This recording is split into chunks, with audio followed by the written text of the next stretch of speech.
joie chaque fois que je peux dire et crier ce que Jésus a fait dans ma vie.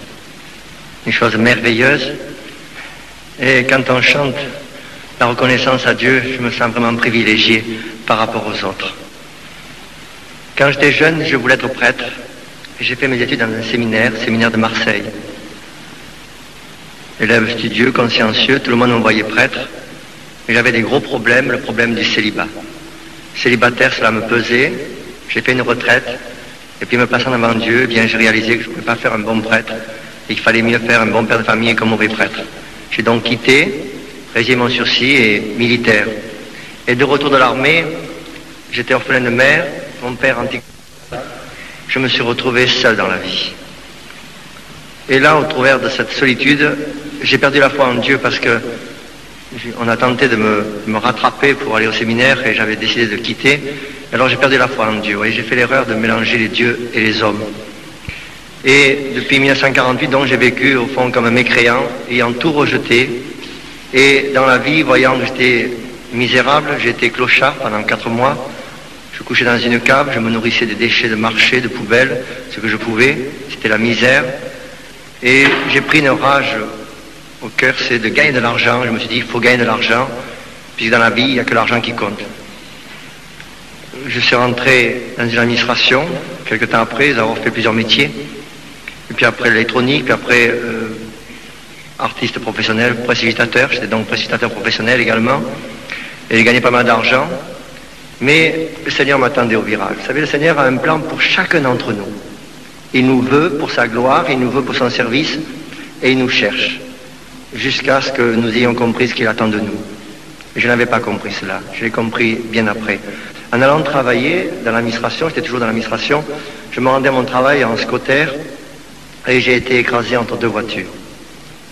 Ma tête a frappé le coffre d'une traction avant, et une 4 chevaux m'a pris sur l'arrière. Et vous savez ce qui se passe quand 2 voitures se télescopent et qu'il y a une colonne vertébrale entre les deux? Eh bien, c'est jamais les voitures qui se font mal, mais bien la colonne vertébrale. Je me suis retrouvé à la suite de cet accident grand invalide. J'ai été appareillé pendant 4 ans et demi. Je ne sais pas si cela vous représente ce que ça veut dire appareillé.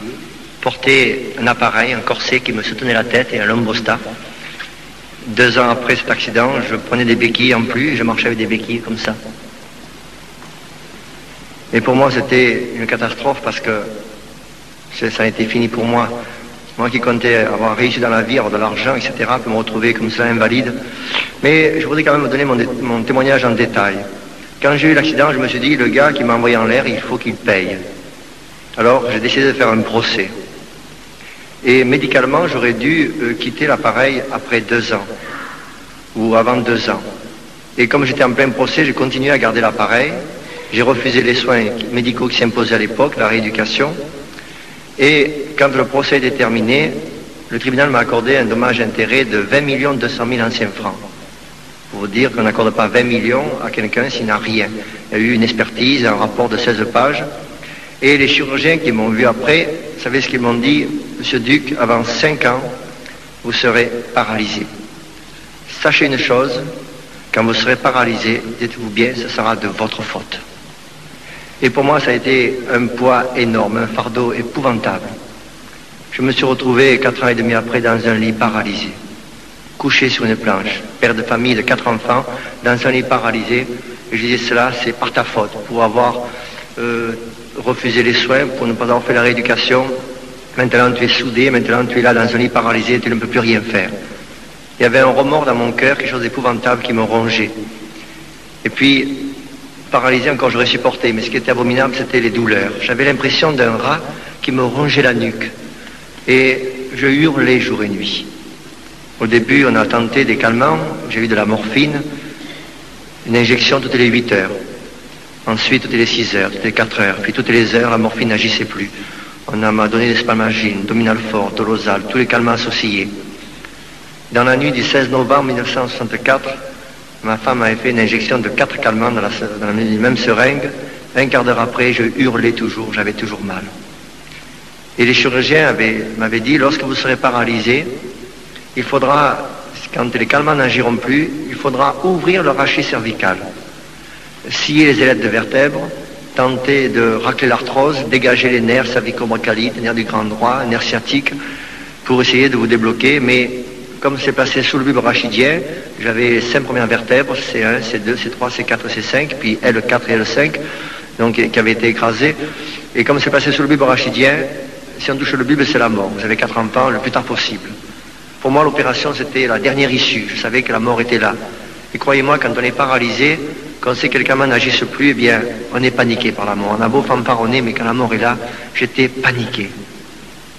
C'est pour vous dire dans quel état j'étais, ce que j'ai ressenti à ce moment-là, la souffrance, mais aussi le remords, le fardeau, tout cela.